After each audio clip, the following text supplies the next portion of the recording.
Good morning, everybody. Let's talk more cornerbacks. We are still on cornerbacks. We went over a bunch yesterday, but there are still a bunch more to get to.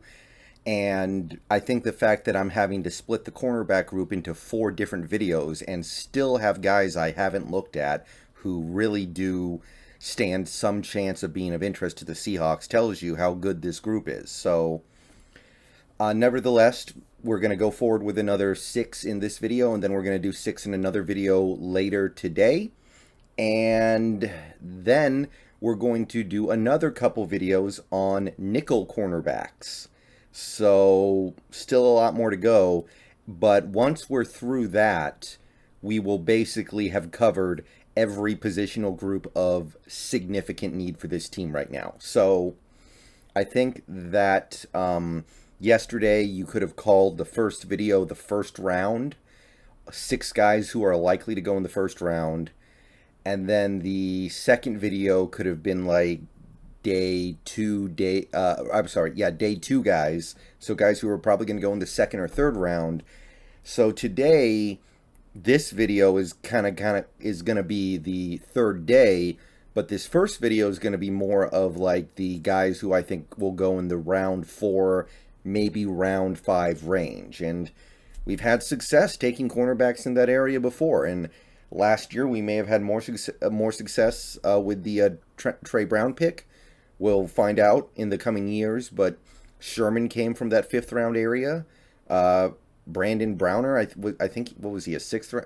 No, I'm sorry, not Brandon Browner. Byron Maxwell was a 6th round guy. Once upon a time, before he got injured, Thorold Simon looked like he was going to be something, and he, I think, was a 4th or 5th round pick. So we've done well here. So let's take a look at some of the guys who caught my attention during my scouting process, starting with Josh Williams of Fayetteville State University. He's got a lot of size. He's 6'3", and he's got 33-inch arms almost. Ran a 4.53 40, so the measurables are on point. This guy, he brings great length and size and pretty solid speed. He only really has 2 significant seasons, but across those 2 seasons, he had 65 tackles and 5 interceptions, 19 passes defensed. So was a playmaker. He made plays on the ball, and he was able to earn a 4th to 5th round grade from the Draft Network, ESPN, CBS. Walter Football's a little more bearish on him. They think he's going from the 5th through the 7th. But I do think you are probably looking at about a 5th round pick on Josh Williams. And let's take a look. So he's got great length, like I said. He's a solid athlete. I don't know if he's a great athlete, but given the fact that you are getting somebody with long arms and good height, there's only so much athleticism you can reasonably expect in day 3 of the draft. He's good at making plays on the ball. He had 19 pass deflections in 2 years. Pretty solid for a college guy. He plays physically. He doesn't give up stuff easy at the point of the catch. He's great in press. If he can get his hands on the receiver, he really disrupts them. Good tackler against the run. So he brings a lot of the Pete Carroll-like traits to the table here. But at the end of the day, when you played college football at Fayetteville State, you just didn't get to play the best competition. So it's really hard to say that he's going to be anything in the NFL when he didn't even play the best players in college. He's definitely developmental. He's going to need some time. You need to coach up his technique a little bit more. But physically, there is definitely something here with Josh Williams. All right, next up we have Montarick Brown from Arkansas. 6 feet tall, 196 pounds, 4.55 40. Arms are a little shy of 31.5 inches. Decent. Had 3 seasons of pretty good production at Arkansas. 5 interceptions in 2021, which put him on the map more or less. In the previous 2 years, he had 1 combined.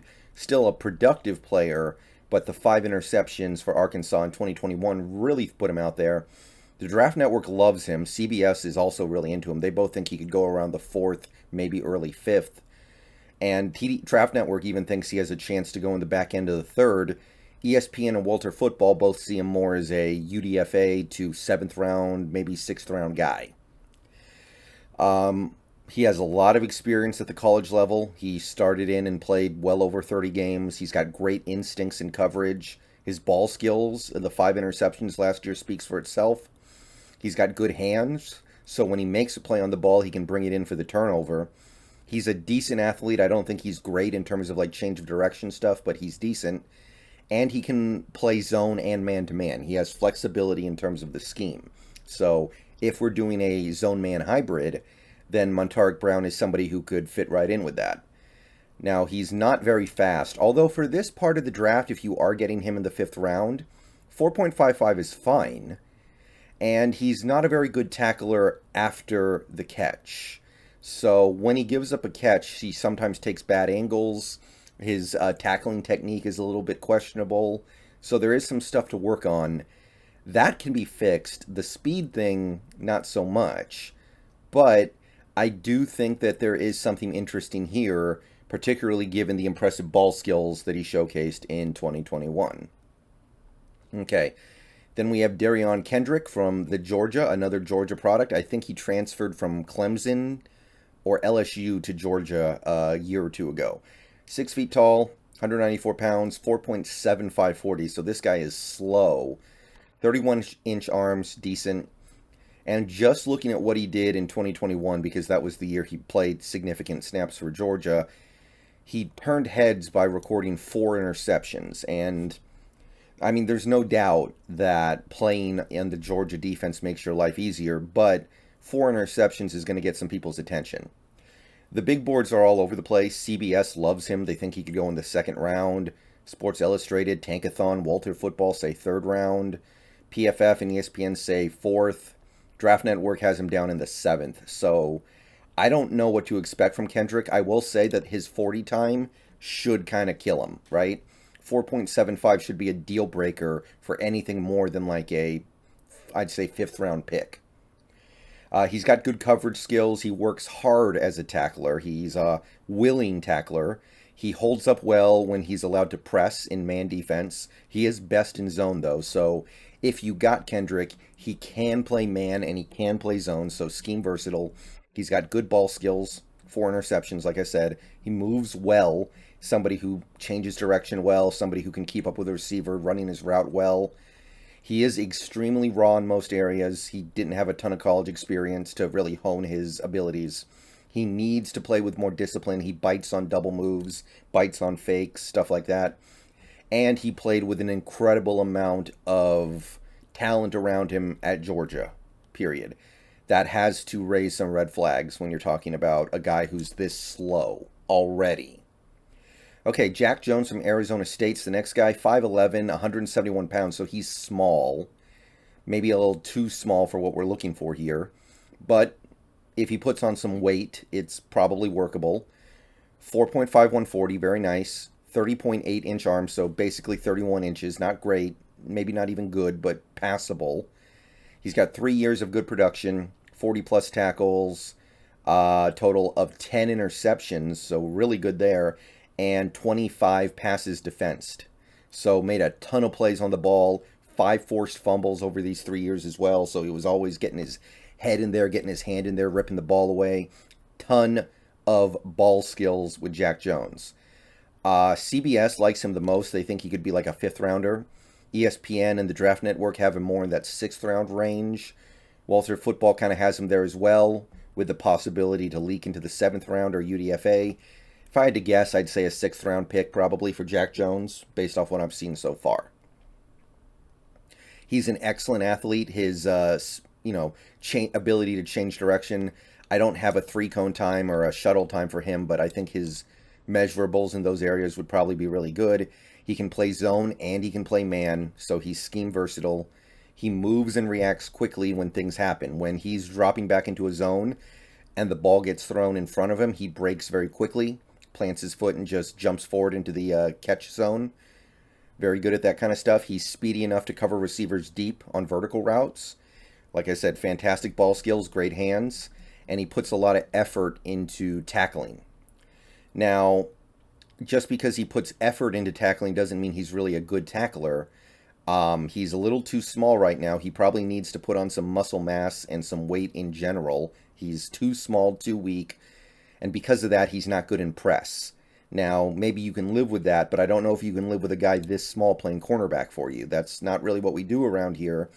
And DJ Reed did buck some trends, but I don't know if Jack Jones would be a guy you buck trends for. So I think that Jack Jones needs to probably add some weight and add some muscle. Next up, we have a Caleb Evans. He is a product of Missouri. 6'2", nice height, 197 pounds, 4.4640, very nice 40 time. Arms, solid, 32 inches. Had 2 pretty productive seasons at Missouri, 60 tackles combined. Only the 1 interception, 9 passes defensed. 3 forced fumbles, though, so he knows how to get his mitts in there and take the ball away one way or the other. And Walter Football is enamored with the dude. They think he could be a second-round pick, which I say, yeah, right. But more realistic would be CBS and TDN having him in the 4th or 5th. ESPN even thinks he could fall to the 6th. I think it's more realistic to say 5th round, if I had to guess. He's got good length, obviously, 32-inch arms, very nice. He's highly physical, so he makes things hard for receivers constantly. He's a great tackler, great in run support for the most part. He jams at the line well. He's got great speed. You usually don't find 4.46 guys this late in the draft if you can get him in the 5th. He's strong enough to disrupt at the catch point, always getting his hand in there to try to disrupt the catch, always trying to break up passes.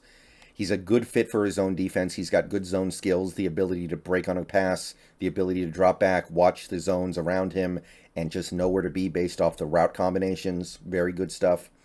He's grabby, I would say. You see that a lot in college. He does grab a little too much. He's going to pick up flags if he keeps it up. His instincts need to improve, which I think will come with time. And generally speaking, I think there's some inconsistency with his play.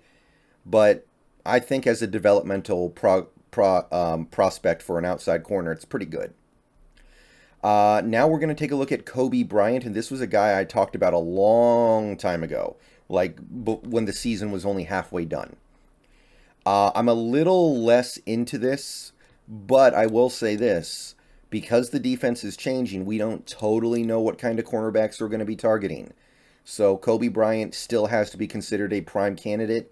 He does bring some of the stuff that Carroll likes, not all of it, but maybe we can move past that a little bit more. So he's a Cincinnati Bearcat, so he was the running partner with Sauce Gardner, 6'1". He's got the size, 193 pounds, 4.5440, nice 40 time, very fast. 30.6-inch arms, that's not great. That might be a little bit of a problem. Maybe they're willing to overlook it, but this is not exactly what you want from a Pete Carroll corner. Had 4 productive years at Cincinnati. The interception count was pretty high consistently throughout his career. As you can see, he had 9 interceptions over that 4-year career. Made a lot of plays on the ball. We're talking about 35 passes defensed over that 4-year span. 4 forced fumbles. Decent chunk of plays in the backfield, tackles for loss. And Coby Bryant has made a name for himself as an NFL prospect. ESPN thinks he might go day 2. So does Tankathon. Draft Network thinks he has a shot. But for me personally, he is a guy who I'm looking at more in round 4 if he gets there. If Coby Bryant gets to round 4 and he's there when we pick, I would be interested.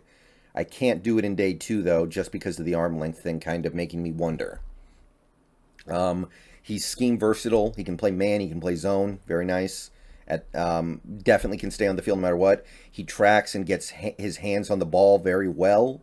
He's great in zone, just dropping back, waiting for the pass to come, and then finding a way to make a play on it.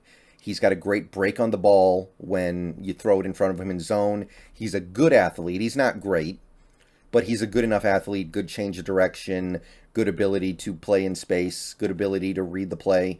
He's got high effort in run support as a tackler. His tackling form is going to need some work. He does need to work on his tackling form in order to actually become a great run support corner.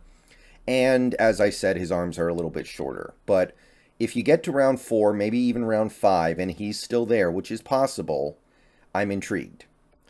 And that's it for this video. Those are 6 corners I would consider in the 4th round to maybe 5th round range. And we got one more corner video to do for, well, outside corner video. And we're going to talk about some true sleepers.